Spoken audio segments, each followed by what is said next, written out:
There are particular traits that predict if someone becomes a millionaire, and if you don't have them, well, it's a good thing you found this video. I know how that sounds like something a motivational poster would say, hang in there, but researchers found them, and I'm going to tell you up front, you probably have at least one of them already, maybe more.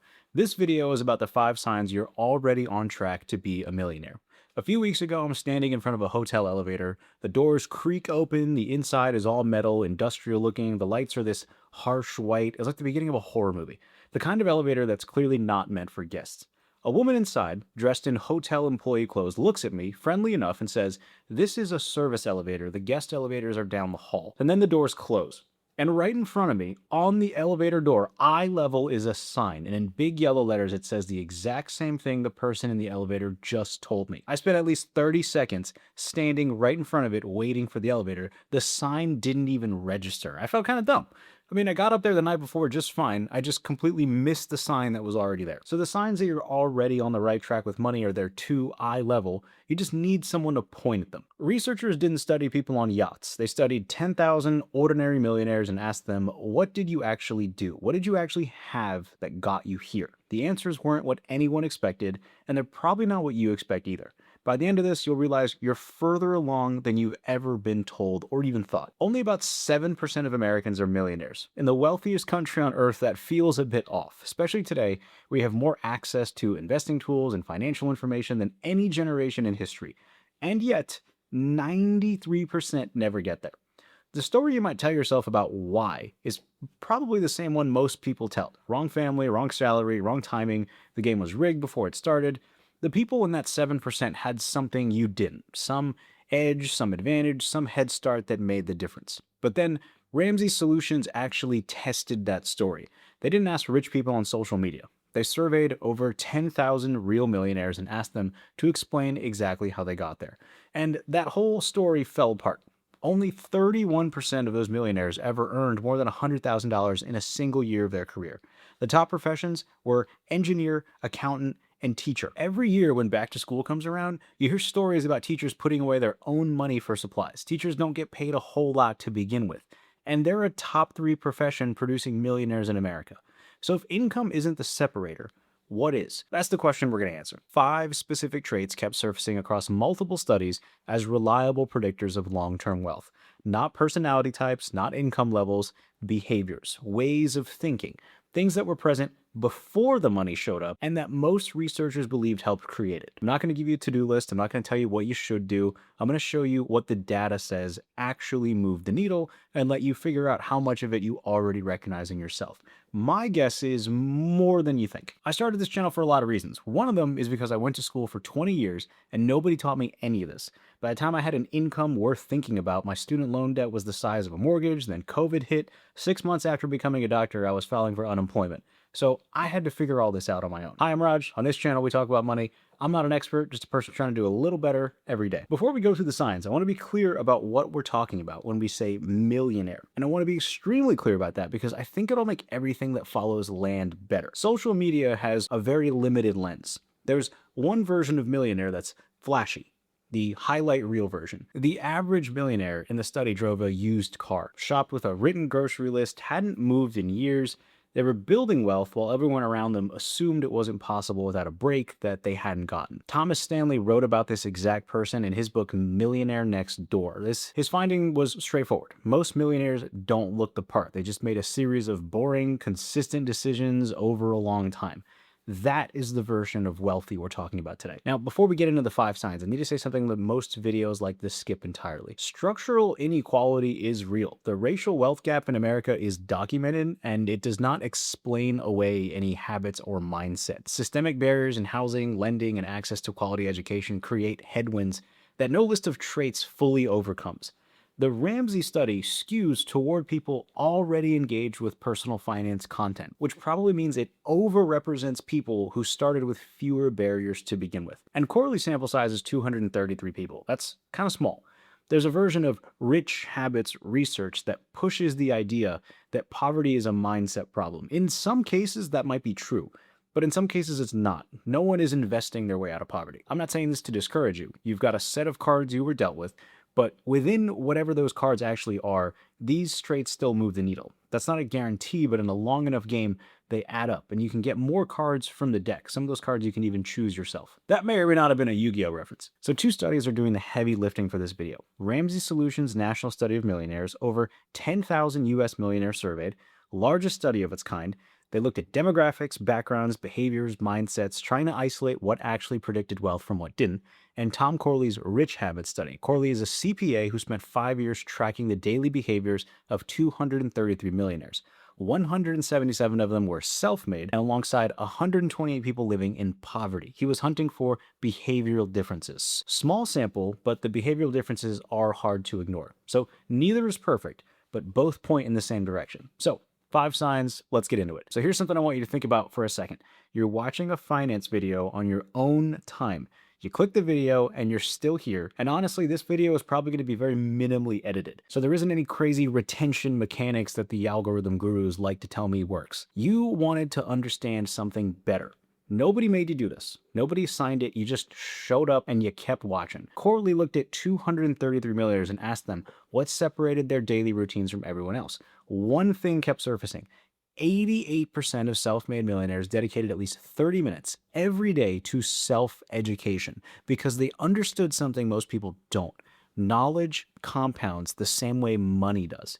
He also found that 67% of wealthy people watched less than 1 hour of TV daily, while the average American watches over 4. That's a daily decision about where attention goes, and it happens before any financial results show up. So this is a leading indicator, not a lagging one. You won't see it in your bank account for years, but curiosity, the willingness to understand how things work, that is a wealth creation trait. It shows up in the data way before the money does. So sign number 1, you're always learning something new. The millionaires in these studies had this trait before they were millionaires. And so do you. You're literally doing it right now. Sign number 2, here's the part that surprised the researchers the most. They sat down with 10,000 people who'd crossed the $1 million mark and asked them point blank, what actually got you here? They expected to hear about stock picks, concentrating bets, someone who saw something coming that everyone else missed. What they got instead was almost embarrassing at how boring it was. 8 out of 10 millionaires said the same thing. Not a stock tip, not timing the market, the most available, most underappreciated wealth tools that most Americans already have access to at work and most don't use consistently. Not a single millionaire in the study said single stock investing was a major factor in their wealth. Not one. The narrative that rich people got rich through bold, concentrated bets was not in this study, at least not for the everyday millionaire. So sign number 2, you're investing even if the amounts feel embarrassingly small. 8 out of 10 reached $1 million through consistent 401k contributions. That's it. That's the whole move. So are you investing in anything right now? Even $50 a month, even a small percentage going somewhere that isn't a checking account? If yes, you're doing something that 93% of people aren't doing consistently. These millionaires didn't get there fast. They took on average 28 years of small, consistent contributions before hitting the mark. The size of the contribution mattered less than the consistency on it. So if you're in the game, you're already ahead. So signs 1 and 2 didn't require a lucky break or a 6-figure salary.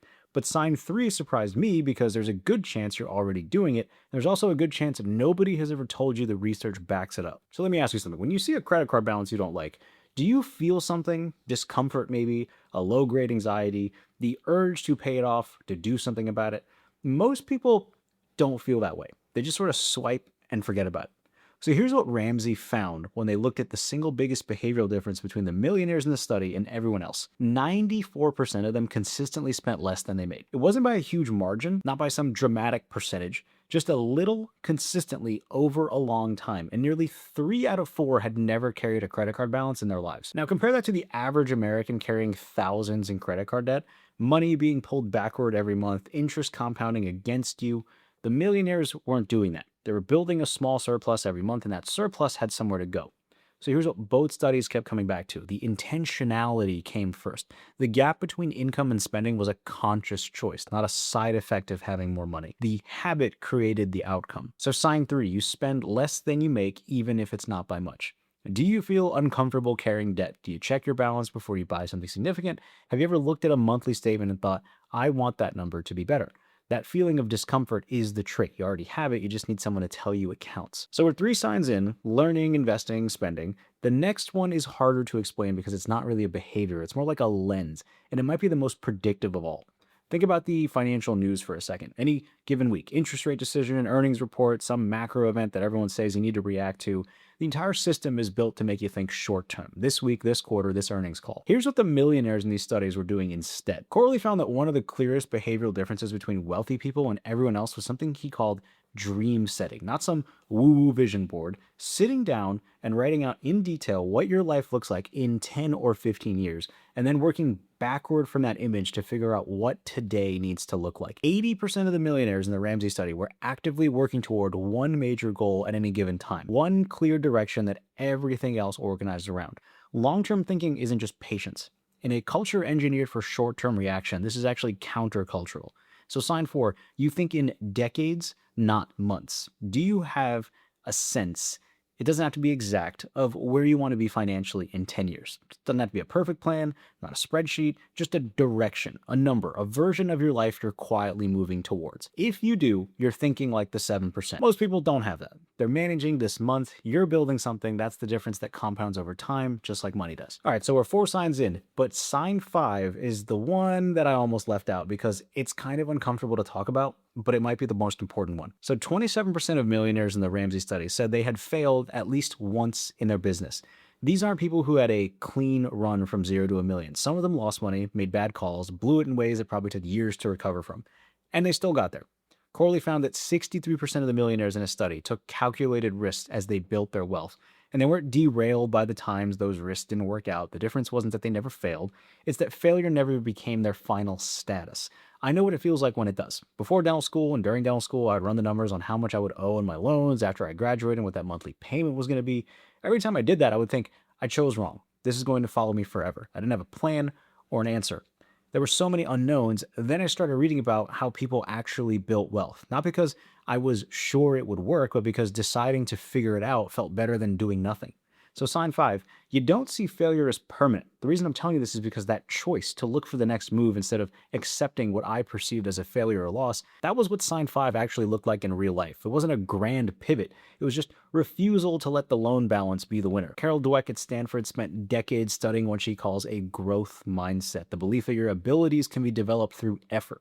Her research shows that people who hold this belief outperform people who believe their abilities are fixed. This doesn't just apply to school or careers, it affects financial outcomes and life in general. And also this YouTube channel. The belief that you can learn your way out of a problem is one of the most valuable things you can own. And it doesn't show up on any balance sheet either.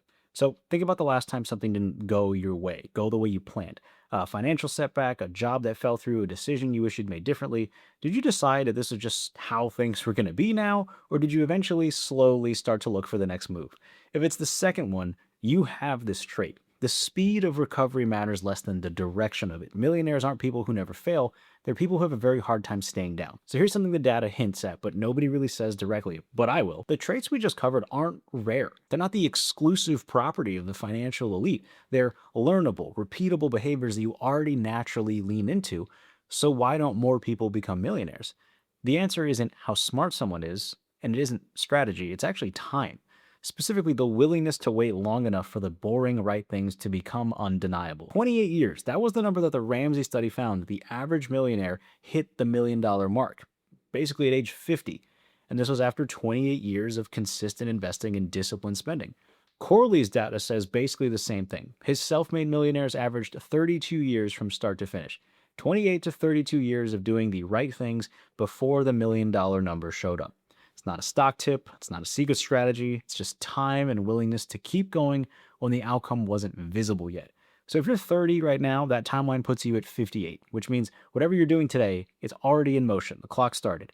Can you sustain the right behaviors long enough for them to matter? Can you keep going on the days, and there will be a lot of them, where it feels like nothing is working?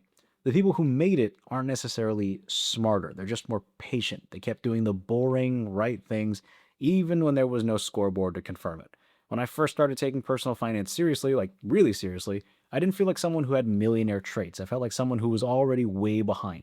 But stumbling into research like the studies we talked about today helped me realize I was already moving the needle. They pointed me towards the signs that were already there. The reason I'm telling this is because I think you might be in the same place, doing the right things with nothing to confirm it, feeling behind when you're actually building. And sometimes, not always, but sometimes, the most useful thing someone can do is just point at what you're already doing and say, that matters. That's what I hope this video is for you today. Here's what you already have. Sign one, you're always learning something new. The curiosity you show up with every day compounds before any account balance does. Sign two, you're investing even small amounts. Consistency over time beats size every single time. If you're already in the game, you're ahead. And sign three, you spend less than you make. Even a small amount of disposable income is valuable. Sign four, you think in decades, not months. In a world built for short-term thinking, a long-term horizon means more. And sign five, you don't see failure as permanent. The speed of your recovery matters less than the direction of it. If you recognize yourself in any one of those, that's evidence you're on the right path. You didn't stumble onto this video.